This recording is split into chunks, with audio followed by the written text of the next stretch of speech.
Basira, have you always been a confident performer? I've been a confident singer. I haven't been always a confident actor, and I haven't always been a confident pianist, which are the three things that I've done as performance.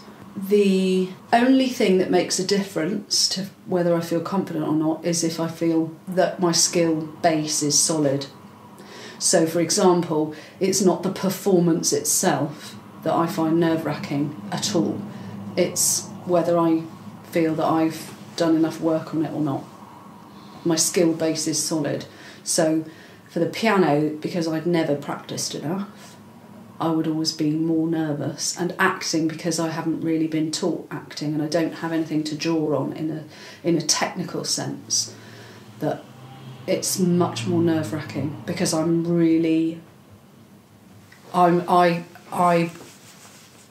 like to draw on techniques that I know will always work. So as a singer, especially now, I'm not nervous at all in any way about my singing because I'm absolutely on top of it. So it's never the situation I find nerve-wracking. It's only whether I feel I can not fail. So what about when you have to do things from memory? Does that ever worry you?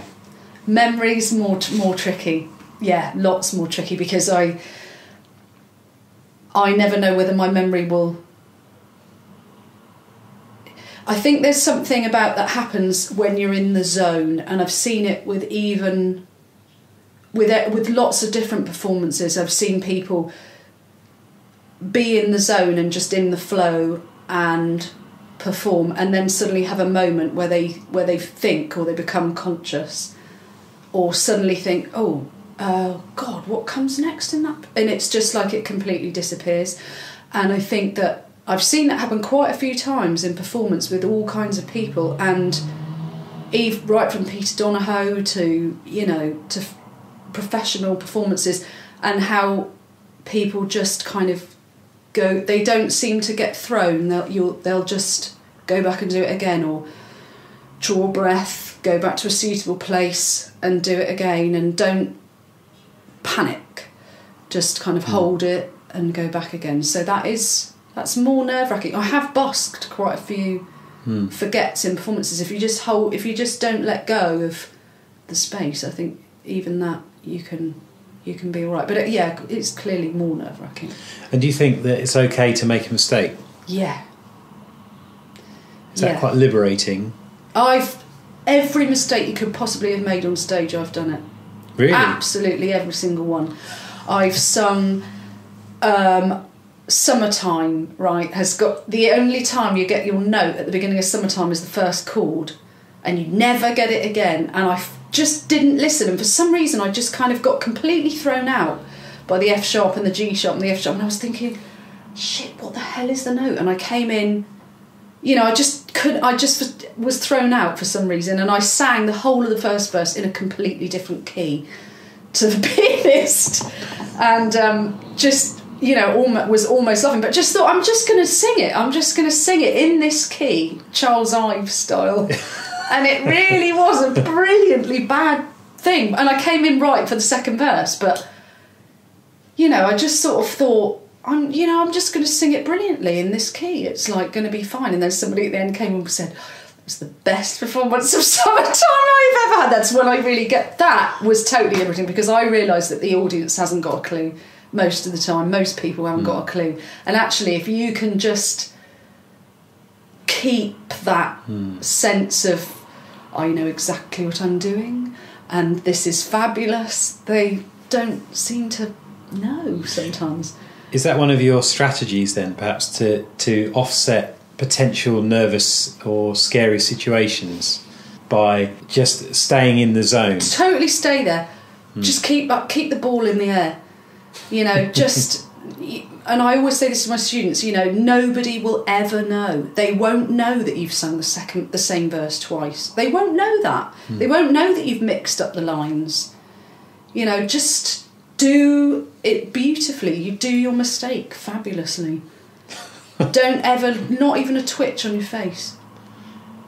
I think I remember performing with some guy who sang the same verse 5 times, Right. and people were still dancing and getting into it. And then we ended the song, and it wasn't until afterwards that we mentioned it. But it doesn't matter, does it? Really, absolutely doesn't if people matter. are enjoying it. I remember once I turned over 2 pages at the same 2 pages, and I knew the tune, but of course the words weren't in front of me, and I literally was like speaking in tongues. I was just making up sounds. I was sort of going till I managed to turn the page back, and nobody noticed. So I think making mistakes is quite liberating, actually, in many ways. Because I suppose every time you make a mistake, there's a sense of, I didn't die. I didn't die. No one killed me. I didn't get fired. No. And I'm still here. It's that thing of like, I wasn't put into the middle of a circle in the playground, everybody pointing at me and laughing. Nobody did that. It's that mortification. To be mortified is a really powerful word, because it involves, if you think about the mortification of Christ and to be mortified, they're so similar. It's that feeling of being crucified, of everything about you being completely exposed, and that kind of corpsing as well. That's another word that describes it. It's literally that feeling of dying. So I suppose that's it. It's the fear of something that it doesn't actually exist. That's right. It doesn't. It really doesn't. But in your mind, it's that that mortification is it's like, what is the worst thing that can happen here? What is that? What is it that we're so kind of terrified of? So when you're preparing for a gig or practicing for a gig, that's perhaps not in your usual comfort zone, how do you prepare for it if it's a different style of music or something? Learn it. Just listen. Find somebody to mentor you. I think in a sense you mimic or you fake it until it becomes yours.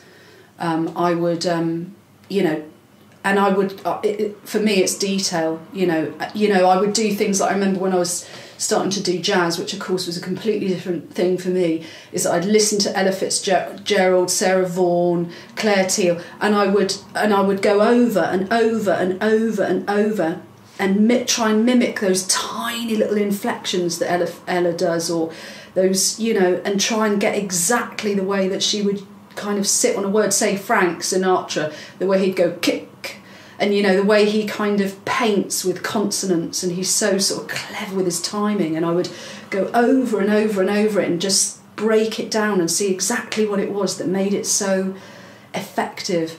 What exactly was it about Ella's scat technique that made it like that, and really, really started to kind of become it and sing, copy it in the way that an Indian musician would have, a guru. You'd have mimic your guru, mimic it, mimic, and then when you've done 10 years of mimicking, you're allowed out to do your own thing. But first of all, you immerse in the style. That's always the way for me. So is that similar with? Obviously you've done jazz for years and years, but what about other styles? If you're asked to do something that's, you mentioned before. Pop singing for me would be something I've not done.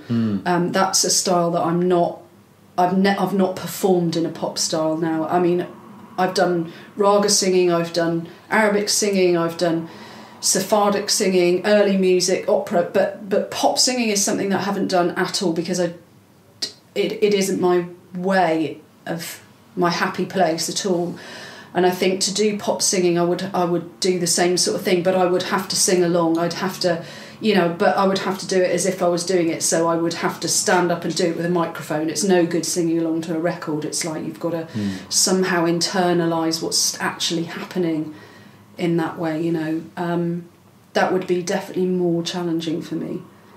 So you mentioned singing along. Is that a technique you use when you're rehearsing or learning things, singing along with the tracks and CDs? It isn't with classical music at all, although I might listen to something just to kind of see what's going on there. But no, in classical and early music style, I would note bash first, really get a feel for the notes, and and take the score quite literally, and literally realise what the composer's asked for, because it's quite clear in classical music what the composer wants, and so I'm much more likely to immerse myself in the music.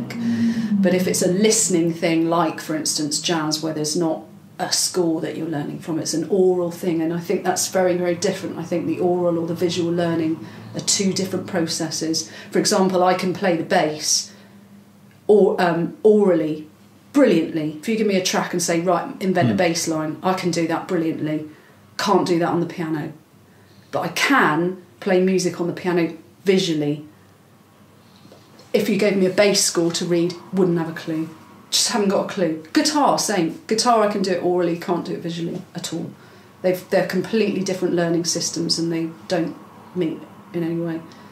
So it's interesting how the interpretation comes in different ways then from a classical piece. Yeah. And then obviously probably more difficult to interpret songs that you've learnt orally than it is to interpret pieces in your own way via a score. Because I mean, presumably you have to learn what the notes are through somebody else's interpretation and then unpicking it. Yeah, but I will listen to lots of versions. Okay, so that's. I never listen to one version.